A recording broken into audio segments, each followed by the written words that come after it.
Nangonanga taarifa kwamba timu ya soka ya wanawake Harambee Starlets inatarajiwa kurejea nyumbani usiku huu baada ya kujipatia ushindi nchini Senegal, ambapo ilifuzu kwa kombe la mataifa ya Afrika la wanawake kwa mara ya pili baada ya ushindi wa jumla mabao 4-1 dhidi ya Gambia. Starlets ilikuwa kifua mbele kwa mabao 3-1 baada ya kujipatia ushindi kwenye mechi ya mkondo wa kwanza iliyochezwa uwanjani Nyayo Ijumaa iliyopita na kujihakikishia nafasi yao ya kufuzu baada ya kujipatia ushindi wa bao 1 kwenye mechi ya mkondo wa pili. Bao hilo lilifungwa katika dakika ya 56 na mchezaji Mwanahali Mahadam. Timu hiyo ilishiriki kwa mara ya kwanza katika mashindano ya kombe la mataifa ya Afrika la wanawake mwaka 2016 chini ya kocha David Ouma, ambapo iliondolewa katika hatua ya makundi baada ya kufungwa na Mali, Ghana na Nigeria.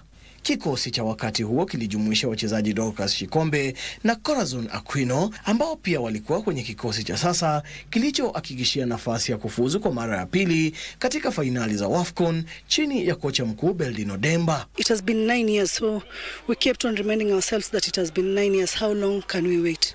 So the girls were really spirited, the technical bench awesome.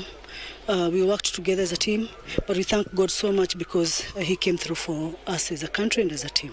Wakati huu, timu hiyo ilishinda Tunisia kwa jumla bao 1-0 katika mechi ya raundi ya kwanza, kisha ikapiku Gambia kwa jumla mabao 4-1 kwenye mechi ya raundi ya pili na kujihakikishia nafasi yake katika fainali za mwaka ujao nchini Morocco zitakazoandaliwa baina ya tarehe 17 mwezi Machi hadi tarehe 3 Aprili.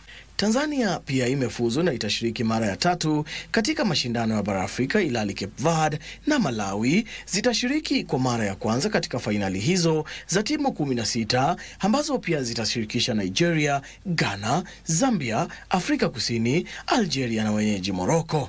Timu zitakazofuzu kwa mechi za nusu fainali nchini Morocco zitafuzu kwa fainali za kombe la wanawake duniani mwaka 2027, huku timu nyingine 2 zikifuzu kwa mechi za mchujo za bara kujaribu bahati yao.